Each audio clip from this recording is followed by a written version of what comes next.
is a tornado warning message. The National Weather Service in Hastings has issued a tornado warning for southeastern Clay County, southwestern Fillmore County, northeastern Nuckolls County, northwestern Thayer County until 6 p.m. At 5:20 p.m., Emergency Management reported a tornado near Deweese, or 25 miles southeast of Hastings.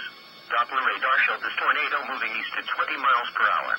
Locations impacted include Edgar, Monk, Davenport, Shickley, and Colvin.